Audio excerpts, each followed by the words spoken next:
Hello everyone, welcome back to Study with me again. This is on the same day, ठीक है? But yeah, but ये शायद पता नहीं कभी जाएगा यार, मुझे नहीं पता, उतना आइडिया नहीं है. But in this video we are doing. I have this book. एक second. This book. I don't know आप दिख भी नहीं रहा है, देख रहे हो? Okay. Like यही है ना भाई बुक साहित्य संगम. I don't know you guys have it or no, but this is the book I'm talking about. Okay, so this has a lot like summary of the chapters. All only साहित्य संगम by the way, not no sorry नाट्य या साहित्य संगम दोनों. It has summary of this book and this book. I'm sure most of you guys have it, but if you guys don't have it, then I'm just showing you. It was summary है. And more importantly, it has questions in it which I'm gonna solve now, which is not of this, but from this we're gonna do like question answers because I'm studying for my board exam. वरना मैं पक्का कह रही हूँ, मेरा जिस हिसाब से मेरा मैथ्स पेपर गया है, मैं कसम से कह रही हूँ, I really don't want many paper to go that way because maths paper was easy. Most of you guys told me, but yeah, अब मैं नहीं चाहती भाई, मैं वापस से खुदड़ी नहीं बनना चाहती हूँ. So from this first 5 chapters we are doing today. I hope first 5 will take me पूरा दिन only it will take me, पक्का I'm sure. But for now let's do question answer. I'll be doing. Okay. I will not be reading summary actually because I've read it like I'm studying this two textbook I'm studying from here by the way. So it's almost like इसका पूरा जो होता है ना syllabus जो भी है वो मुझे पता है, but still समझ लो आप, सीरियसनेस में मैंने नहीं पढ़ा है. तो yes we gonna do questions now. तो yes let's go. But you can put it on mute because मैं थोड़ा चिल्ला के पढ़ने वाली हूँ, वरना मेरे दिमाग में नहीं जाएगा. ಹಳೆಯ ಬಾವಿ ಎಲ್ಲಿತ್ತು, ಅದರೊಳಗಡೆ ಬಿದ್ದವರು ಯಾರು ಯಾರು ಹೇಗೆ. So before reading this answer, I'll just want to recall myself that where was ಹಳೆ ಬಾವಿ. ಹಳೆಯ ಬಾವಿಯು by the way my ಪುಸ್ತಕೀಯ Kannada is not good actually because I am from Uttar Karnataka. Okay, I'm from like my Kannada is not that movies वाला कन्नड़ा और my क्या कहते हो भाई this textbook वाला Kannada. My Kannada is that Kannada, ठीक है. तो थोड़ा ये है. So I am not able to catch up with this पुस्तकीय भाषा. So my Kannada is little sound. तो मुझे यहाँ पे थोड़ी डिफिकल्टी होती है बस. But yeah, it's okay. Let's see now. ಹಳೆಯ ಬಾವಿ ಎಲ್ಲಿತ್ತು, ಅದರೊಳಗಡೆ ಬಿದ್ದವರು ಯಾರು ಯಾರು ಹೇಗೆ. ಹಳೆಯ ಬಾವಿ ಒಂದು ಮಹಾ ಅರಣ್ಯದಲ್ಲಿ ಒಂದು ಹಳೆಯ ಬಾವಿ ಇತ್ತು. ಅದರ ಒಳಗಡೆ ಬಿದ್ದವರು ಯಾರು ಯಾರು. ಅದರೊಳಗಡೆ ಬಿದ್ದವರು I think I should do like this. Okay. ಅದರೊಳಗಡೆ ಬಿದ್ದವರು ಯಾರು ಯಾರು. ಅದರೊಳಗಡೆ ಬಿದ್ದವರು ಮೊದಲು ಅದರೊಳಗಡೆ ಬಿದ್ದವರು ಒಂದು I will write here on ಪೂರಾ ಸ್ಟೋರಿ ನಾವು ಹಿಯರ್. ಓಕೆ. ಸೊ ಒಂದು ಹುಲಿಯು ಕಂಬಳಕನೆಂಬ ಒಬ್ಬ ಬೇಡನನ್ನು ಅಟ್ಟಿಸಿಕೊಂಡು ಬರುವಾಗ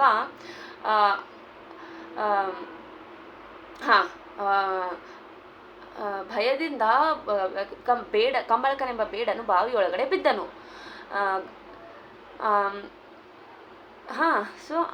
ಕೋಪದಿಂದ ಬಂದ ಹುಲಿಯು ಸಹ ಅದೇ ಬಾವಿಯೊಳಗಡೆ ಬಿದ್ದಿತು. ಬಿದ್ದಿತು. Done.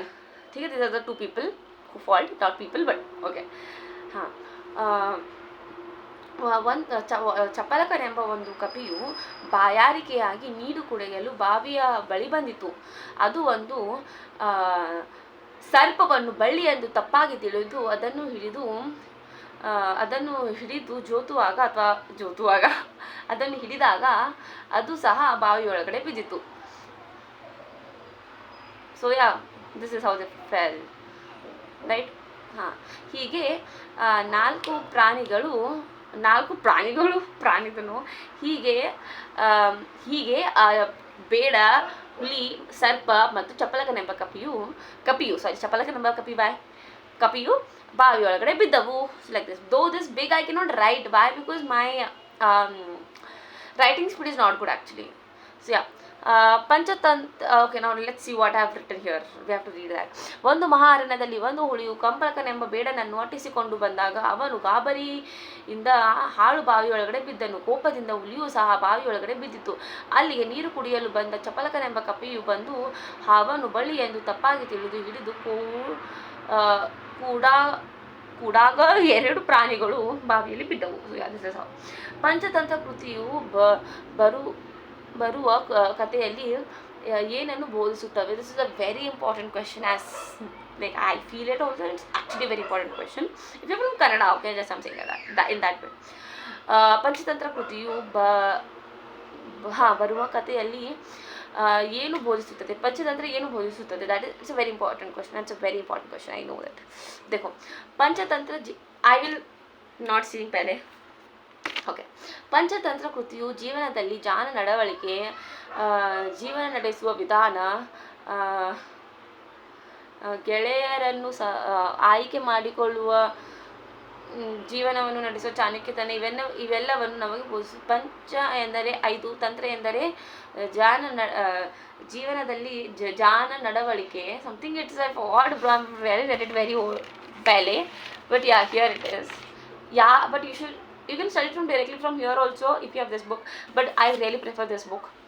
I really don't know only that Panchatantra Kruti things. You have to really do that properly, right? Panchatantra ಕೃತಿಯು ಭಾರತದ ಶ್ರೇಷ್ಠ ಕೃತಿಯಾಗಿದೆ. ಇದನ್ನು ಕ್ರಿಶ 550ರಲ್ಲಿ ವಿಷ್ಣು ಶರ್ಮ ಎಂಬ ಪಂಡಿತ ಸಂಸ್ಕೃತದಲ್ಲಿ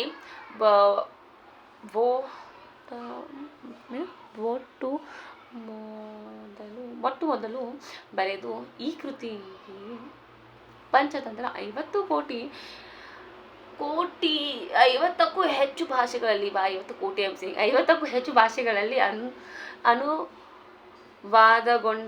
ಪಂಚತಂತ್ರವು ಜೀವನದಲ್ಲಿ ನಡವಳಿಕೆಯ ವಿಧಾನ ಇದನ್ನು ಕುರಿತು ಜಾನುಡಿಯ ಪ್ರಕಾರ ಈ ವಿಜ್ಞಾನದಲ್ಲಿ ನಿಷ್ಣಾತನಾಗಿರುವವ ಜೀವನದಲ್ಲಿ ಸದಾ ಯಶಸ್ಸನ್ನು ಸಾಧಿಸುತ್ತಾನೆ. ಪಂಚತಂತ್ರದ ಕಥೆಯಲ್ಲಿ ಮನುಷ್ಯನ ಗುಣಗಳು, ಅನೇಕ ಮುಖಗಳು, ಪ್ರಾಣಿಗಳು so I feel this is not good. Okay, you read it from this one. Really it's very good here. Panchatantra ಭಾರತದ ಅತ್ಯುಕ್ತ ಕೃತಿಗಳಲ್ಲಿ ಒಂದೆಂದು ಪರಿಗಣಿಸಲಾಗಿದೆ. ಇದನ್ನು ಮೊದಲಿಗೆ ಸಂಸ್ಕೃತದಲ್ಲಿ ಸುಮಾರು ಕ್ರಿಶ 550ಕ್ಕೂ ಹೆಚ್ಚು ಹಿಂದೆ ಬರೆಯಲಾಗಿದೆ. ಪ್ರಸಿದ್ಧ ವಿದ್ವಾಂಸ ಪಂಡಿತ ವಿಷ್ಣು ಶರ್ಮ ಎಂಬಂತ ವಯಸ್ಸಿನಲ್ಲಿ ಬರೆದಿದ್ದಾರೆ. ಇದನ್ನು ವಿಶ್ವದ 50ಕ್ಕೂ ಹೆಚ್ಚು ಭಾಷೆಗಳಲ್ಲಿ ತರ್ಜುಮೆಗೊಂಡಿಸಿದೆ. This all keywords I will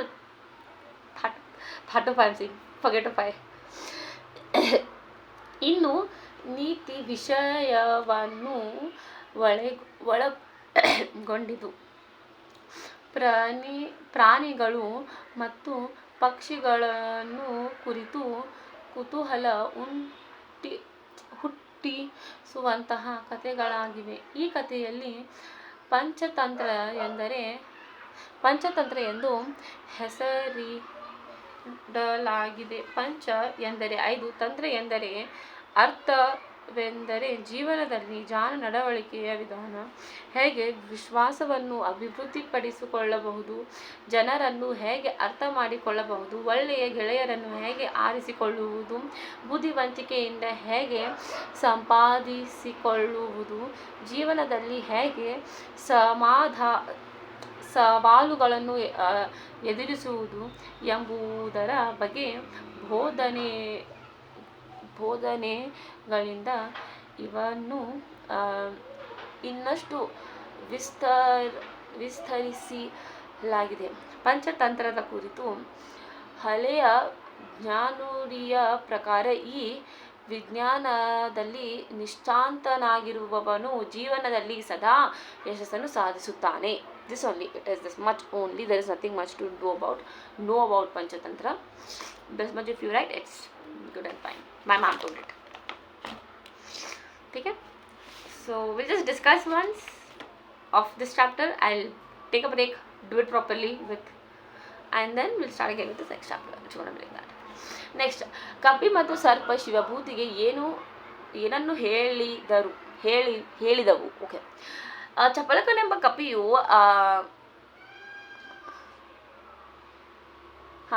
ಚಪಲಕನೆಂಬ ಕಪಿಯು, it's not written by the way, I didn't read because I have not written the answer on it. I see properly. ಚಪಲಕನೆಂಬ ಕಪಿಯು ಸರ್ಪನಿಗೆ, ನಾನು ಪರ್ವತಪಂಥಿ, ನಾನು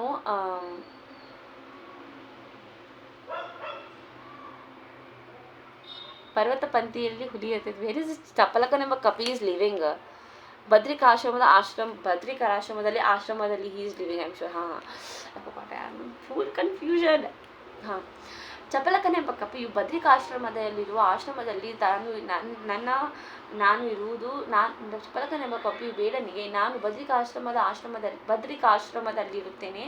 ಇರುವುದೆಂದು ಹೇಳಿ, ನೀವು ಅಲ್ಲಿಗೆ ಬಂದರೆ ನನ್ನ ಶಕ್ತಿ ಮೀರಿ, ವಾಟ್ ದೇ ಸೇ,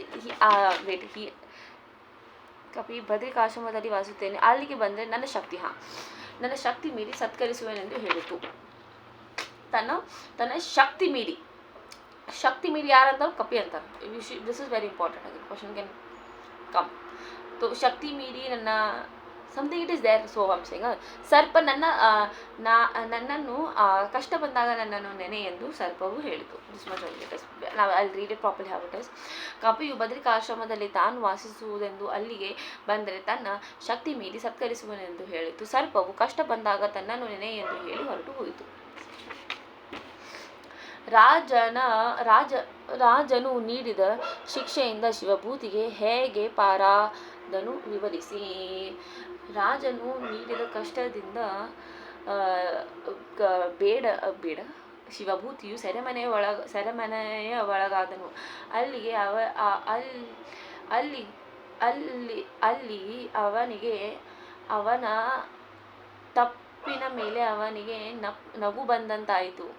ಆಗ ಅವನಿಗೆ ತಟ್ಟನೆ ಹೊಳೆಯಿತು, ಸರ್ಪ ತನಗೆ ಕಷ್ಟ ಬಂದಾಗ ನೆನೆ ಎಂದ ಮಾತು. ಆಗ ಬೇಡನು ಸರ್ಪವನ್ನು ನೆನೆದಾಗ ಸರ್ಪ ಅಲ್ಲಿ ಬಂದಿತು. ನಡೆದಿದ್ದ ಎಲ್ಲ ಶಿವಭೂತಿಯು ನಡೆದಿದ್ದ ಎಲ್ಲ ವಿಚಾರವನ್ನು ಸರ್ಪನಿಗೆ ಹೇಳಿತು. ಆಗ ಸರ್ಪ ಒಂದು ಉಪಾಯ ಸೂಚಿಸಿತು. ರಾಜನ ಮೊದಲನೇ ಮಗನಿಗೆ ನಾನು ಕಚ್ಚಿದಾಗ ಅವನನ್ನು ಯಾರ ಕೈಯಲ್ಲೂ ಬದುಕಿಸಲು ಆಗುವುದಿಲ್ಲ. ಆದರೆ ನೀರು ಮಂತ್ರಿಸಿ ಚುಮುಕಿಸಿದರೆ ರಾಜನು ಎದ್ದು ಅವನಲ್ಲಿದ್ದ ವಿಷಯವನ್ನೆಲ್ಲವನ್ನು ನಾನು ಮತ್ತೆ ಹೀರಿಕೊಳ್ಳುವುದೆಂದು ಉಪಾಯ ಮಾಡಿದನು. ಹಾವು ಸಹ ಅದೇ ರೀತಿ ಮಾಡಿತು. ಹಾವು ಸಹ ಅದೇ what is his name, wait, who is this? ಶಿವಭೂತಿಯು ಸಹ ಅದೇ ರೀತಿ ಮಾಡಿದನು. ರಾಜನು ಶಿವಭೂತಿಗೆ ಕೃತಜ್ಞನಾಗಿ ಧನ್ಯವಾದಿಸಿ ಶಿವಭೂತಿಯು ನಡೆದಿದ್ದ ಎಲ್ಲ ವಿಚಾರವನ್ನು ರಾಜನಿಗೆ ಹೇಳಿದನು. ರಾಜನು ಶಿವಭೂತಿಗೆ ತನ್ನ ಒಡವೆಗಳನ್ನು ಎಲ್ಲವನ್ನು ಕೊಟ್ಟು ಶಿವಭೂತಿಯ ಒಡವೆಗಳನ್ನು ಶಿವಭೂತಿಗೆ ಕೊಟ್ಟು ಬೇಡನನ್ನು ಯಮಪುರಕ್ಕೆ ಕಳುಹಿಸಿದನು. This is what I have told. Let's read. ಆಗ ಶಿವಭೂತಿಯು ಸರ್ಪವನ್ನು ನೆನೆದನು. ಅದು ಬಂದು ವಿಷಯವನ್ನು ತಿಳಿಯಿತು, ಒಂದು ಉಪಾಯ ಸೂಚಿಸಿತು. ಅದರ ಪ್ರಕಾರ ಸರ್ಪವು ರಾಜನ ಹಿರಿಯ ಮಗನನ್ನು ಕಚ್ಚಿದಾಗ ಅವನನ್ನು ಕಾಪಾಡಲು ಯಾರಿಗೂ ಆಗುವುದಿಲ್ಲ. ಆಗ ಶಿವಭೂತಿಯು ಹೋಗಿ ರಾಜಕುಮಾರನನ್ನು ಮೇಲೆ ನೀರು ಮಂತ್ರಿಸಿ ಚುಮುಕಿಸಿದರೆ ಅವನು ಎದ್ದು ಕುಳಿತನು. ನಡೆದ ವಿಚಾರವನ್ನು ತಿಳಿದ ರಾಜನು ಶಿವಭೂತಿಯನ್ನು ಸತ್ಕರಿಸಿದನು ಹಾಗೂ ಬೇಡನನ್ನು ಯಮಪುರಕ್ಕೆ ಕಳುಹಿಸಿದನು. First chapter is very good but बाकी के सारे चैप्टर ಬಾವಿಯಿಂದ ನೀರು ಪಡೆಯಲು ಯಾರು ಬಂದರು ಹೇಗೆ? ಬಾವಿಯಲ್ಲಿ ನೀರು ಪಡೆಯಲು ಬಂದವರು ಶಿವಭೂತಿ ಎಂಬ ಒಬ್ಬ ಬ್ರಾಹ್ಮಣ. ಹೇಗೆ? ಅವನು ಅವನ ಕಳಶಗಂಡಿಯನ್ನು ತೆಗೆದುಕೊಂಡು ಬಂದನು. ಅದಕ್ಕೆ ಒಂದು ಬಳ್ಳಿಯನ್ನು ಸುತ್ತಿ ಅದನ್ನು ಬಾವಿ ಒಳಗಡೆ ಬಿಟ್ಟನು. Now what is here? It is written by this is not written by me, this is written by senior actually, whatever. ಬಾವಿಯಿಂದ ನೀರು ಪಡೆಯಲು ಶಿವಭೂತಿ ಎಂಬ ಬ್ರಾಹ್ಮಣನು ಮತ್ತು ಕಪಿ ಬಂದರು. ಓಕೆ, ಬೋತ್ ಹ್ಯಾವ್ ಕಮ್ ಬಂದರು. ತೀರ್ಥಯಾತ್ರೆಗೆ ತೆರಳಿರುವ ಬ್ರಾಹ್ಮಣನು ನೀರು ಕುಡಿಯಲು ಬಂದನು. ಬಾವಿಯ ಹತ್ತಿರ ಬಂದನು. ಬೇಡನನ್ನು ರಕ್ಷಿಸಬಾರದೆಂದು ಹುಲಿ ಹೇಳಲು ಕಾರಣವೇನು? ಹುಲಿ ಬೇಡನನ್ನು ರಕ್ಷಿಸಬಾರದೆಂದು ಹೇಳುವ ಕಾರಣವೇನೆಂದರೆ ಬೇಡ್ರೆ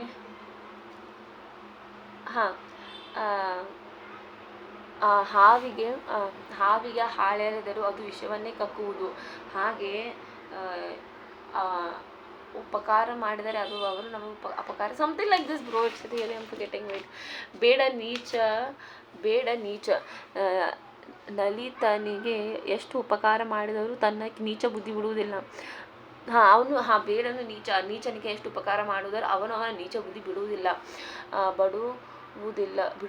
ವಿಷಯ ದಿಸ್ ಇಸ್ ನಾಟ್ ಗುಡ್ ಎಡ ಬೇಟ. ಶಿವಭೂತಿ ಬೇಡ ಪಕ್ಷಪಾತ ಸರಿ, ವೇರ್ ಇಟ್ ಇಸ್. ಆದರೆ ನೀಚನಾದ ಬೇಡನನ್ನು ರಕ್ಷಿಸದ ಬೇಡ ತಿಳಿಸಿತು. ಹಾವಿಗೆ ಹಾಲೆರದಂತೆ ನೀಚನಿಗೆ ಉಪಕಾರ ಮಾಡಿದರೆ ಅಪಕಾರವನ್ನೇ ಮಾಡುತ್ತಾನೆ ಎಂದು ಹೇಳಿತು. ಕಂಬಳಕನನ್ನು ಶಿವಭೂತಿಗೆ ಮಾಡಿದ ವಿಶ್ವಾಸದ್ರೋಹವೇನು? ಕಂಬಳಕನು ಶಿವಭೂತಿಗೆ ಮಾಡಿದ ವಿಶ್ವಾಸದ್ರೋಹವೇನು? ಶಿವಭೂತಿಯು ತನ್ನ ತೀರ್ಥಯಾತ್ರೆ ಮುಗಿಸಿ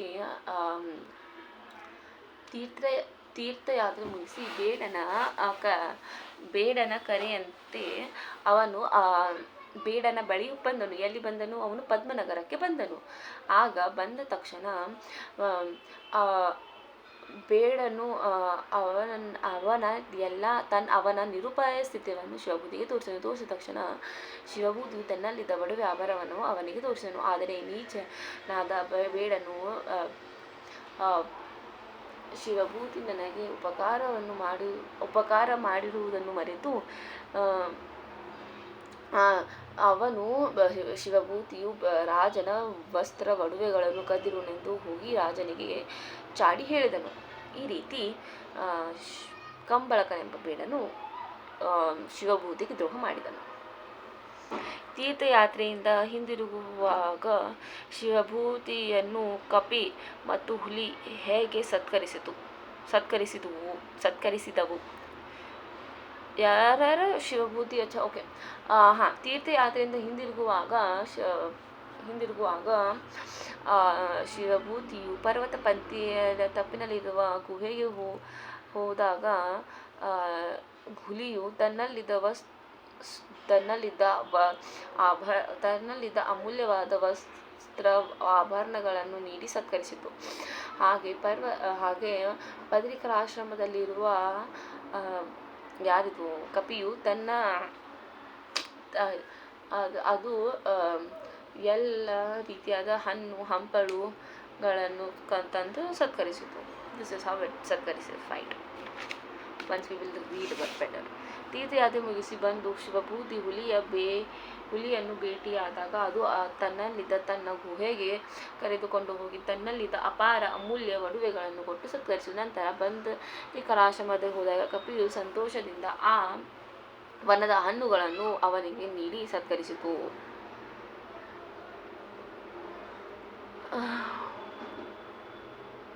ಅಮೂಲ್ಯ ವಸ್ತುಗಳನ್ನು ನೀಡುವುದಾಗಿ ಸತ್ಕರಿಸಿತು. ಅಮೂಲ್ಯ ವಸ್ತು. ನೆಕ್ಸ್ಟ್, ನೀವು ಹೀಗಾದರೂ ಅಲ್ಲಿಗೆ ಬಂದರೆ ನನಗೆ ಕೈ ಮೀರಿ ಸತ್ಕರಿಸಿ ಎಂದು ಹೇಳಿ ಹೊರಟು ಹೋದವರು. ಮೇಲಿನ ಮಾತನ್ನು ಹೇಳಿದವರು ಯಾರು? ಅದು ಸಂದರ್ಭವನ್ನು ವಿವರಿಸಿ. ನನ್ನ ಕೈ ಮೀರಿ ಸತ್ಕರಿಸುವೆನು. ಈ ಮೇಲಿನ ಮಾತನ್ನು ಹೇಳಿದವರು ಯಾರು? ಬೇಡನು ಶಿವಭೂತಿಗೆ ಹೇಳಿದನು. ಸಂದರ್ಭ: ಶಿವಭೂತಿ ಎಂಬ ಬ್ರಾಹ್ಮಣನು ಬೇಡನನ್ನು ಬಾವಿಯಲ್ಲಿ ಬಿದ್ದ ಬೇಡನನ್ನು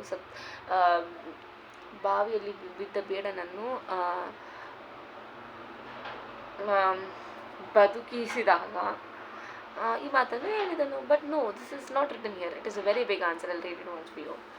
ಈ ಮೇಲಿನ ಮಾತನ್ನು ಬೇಡನು ಶಿವಭೂತಿಗೆ ಹೇಳಿದನು. ಶಿವಭೂತಿ ಹೇಳಿದ ಬಂದು ಆ ಅರಣ್ಯದಲ್ಲಿ ಬಂದು ಹಳೆಯ ಬಾವಿಯಲ್ಲಿ ಅದರಲ್ಲಿ ಹುಲಿ, ಬೇಡ, ಕಪಿ, ಸರ್ಪ ಬಿದ್ದಿದ್ದವು. ಹಾಗೆ ಅಲ್ಲಿ ಶಿವಭೂತಿ ಎಂಬ ಬ್ರಾಹ್ಮಣನು ಬಾಯಾರಿಕೆ ಆಗಿ ಬಂದಿದ್ದ ತನ್ನ ಕಳಶಗಂಡಿಯನ್ನು ಬಾವಿ ಬೆಳಗ್ಗೆ ಬಿಟ್ಟಾಗ ಕಳಶಗಂಡಿಯನ್ನು ಹಾವನ್ನು ಹಿಡಿದು ಹುಲ್ಲಿ ಮೇಲಕ್ಕೆ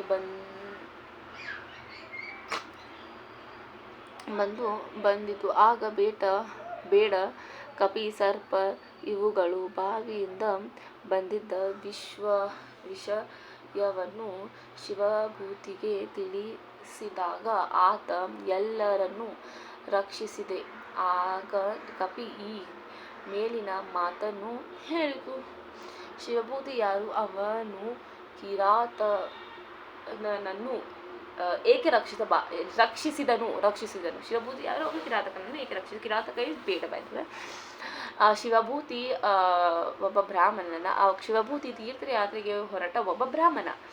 ಅವನು ಕಿರಾತಕನನ್ನು ಏಕೆ ರಕ್ಷಿಸಿದನು ಎಂದರೆ, ಅವನು ಬಾವಿಯಲ್ಲಿ ಬಿದ್ದ ಕಿರಾತಕನನ್ನು ರಕ್ಷಿಸಿದನು. ಏಕೆ ಅಂದರೆ obviously he was fallen in the well, so he rectified. Okay, let's see.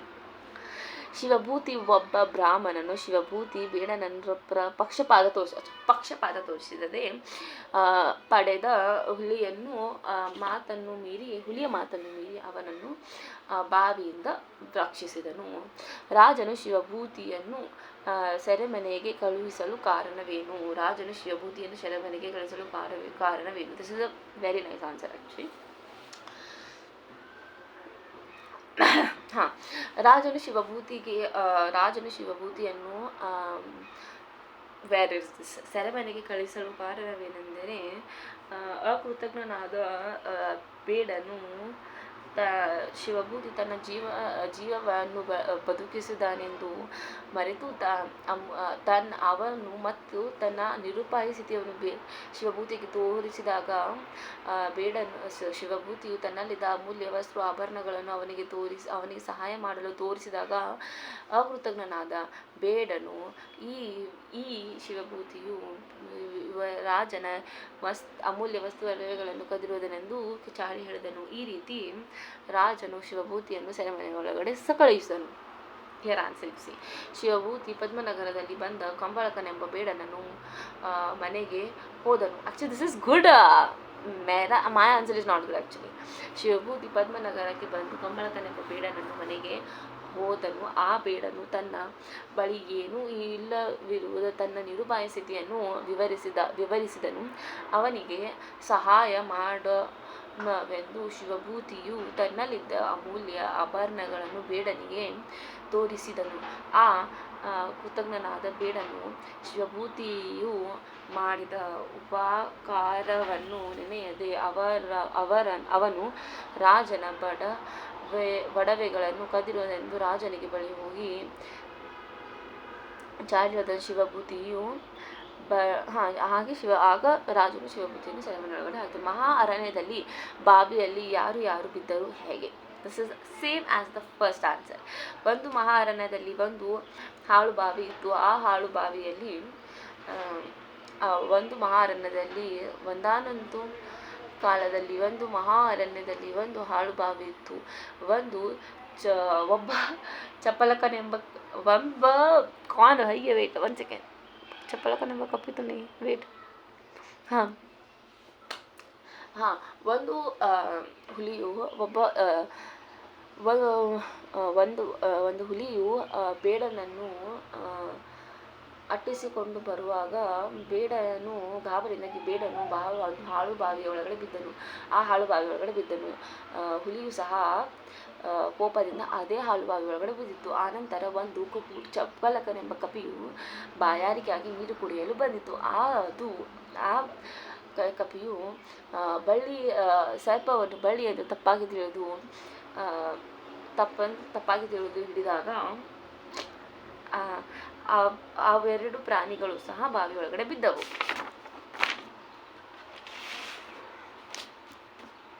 Okay. ಸರ್ಪವು ಯಾರು ನೆನೆದರೂ ಅವರಿಗೆ ಬಂದಂಥ ಕಷ್ಟವೇನು? ಸರ್ಪವನ್ನು ನೆನೆದವರು ಯಾರು? ನಮ್ಮ ಇವರು ಶಿವಭೂತಿ ಎಂಬ ಬ್ರಾಹ್ಮಣನು ಸರ್ಪವನ್ನು ನೆನೆದನು. ಅವರಿಗೆ ಬಂದ ಕಷ್ಟವೇನು?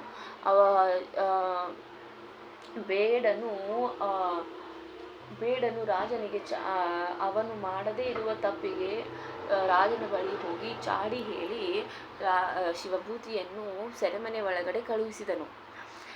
ಈ ಕಷ್ಟದಿಂದ ಪಾರಾಗಲು ಶಿವಭೂತಿಯು ಸರ್ಪವನ್ನು ನೆನೆದನು.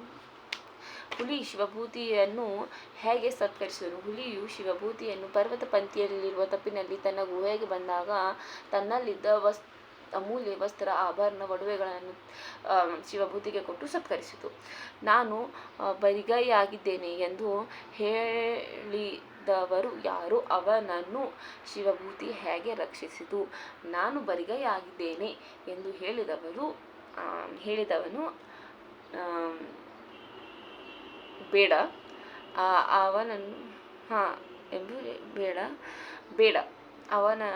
ಎಂದು ಹೇಳಿದವರು ಯಾರು? ಬೇಡ. ಅವನನ್ನು ಶಿವಭೂತಿ ಹೇಗೆ ರಕ್ಷಿಸಿದನು? ಶಿವಭೂತಿಯು ಅವನು ಒಂದು ಹಾಳು ಬಾವಿಯಲ್ಲಿ ಬಿದ್ದಾಗ ಶಿವಭೂತಿಯು ಪಕ್ಷಪಾತ ತೋರಿಸದೆ ಆ ನೀಚ ಬೇಡನನ್ನು ರಕ್ಷಿಸಿದನು. ಒಂದು ಬಳ್ಳಿಯನ್ನು ಬಾವಿ ಒಳಗಡೆ ಬಿಟ್ಟು ಅವನನ್ನು ರಕ್ಷಿಸಿದನು. ಅದನ್ನು ಅವನು ಹೇಳಿದ್ದು ರಕ್ಷಿಸಿದನು. ನಾನು ಬರಿಗೈಯಾಗಿದ್ದೇನೆ ಎಂದು ಕಂಬಳಕನೆಂಬ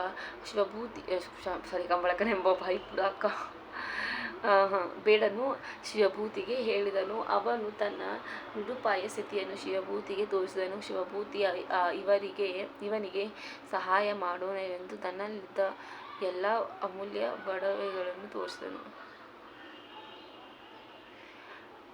What is this? I'm a little confused. I told different answer. I did not understand the question properly. I told that scene. This scene is only alag. This happened with me in exam. I'm gone. I'm really gone. This should not happen in the exam. Why am I looking so suka? I don't know why. But it's okay. I'm really looking so suka. ನೀಚನಿಗೆ ಎಷ್ಟು ಉಪಕಾರ ಮಾಡಿದರೂ ತನ್ನ ನೀಚ ಬುದ್ಧಿ ಬಿಡುವುದಿಲ್ಲ. ಸಂದರ್ಭವನ್ನು ವಿವರಿಸಿ. This paper, like this answer is this where you are like they are writing really big answers. 3 marks. You have to write this big paragraph. Our ma'am has told us. Okay, so that's also the main reason. Okay, now I'll see. ಬಾವಿಯಲ್ಲಿ ಬಿದ್ದ ಬೇಡನನ್ನು ಸರ್ಪ ಮತ್ತು ಕಪಿಯನ್ನು ಹುಲಿ ನೀಚ. This really what answer? I am really not able to. This one is not good. Okay.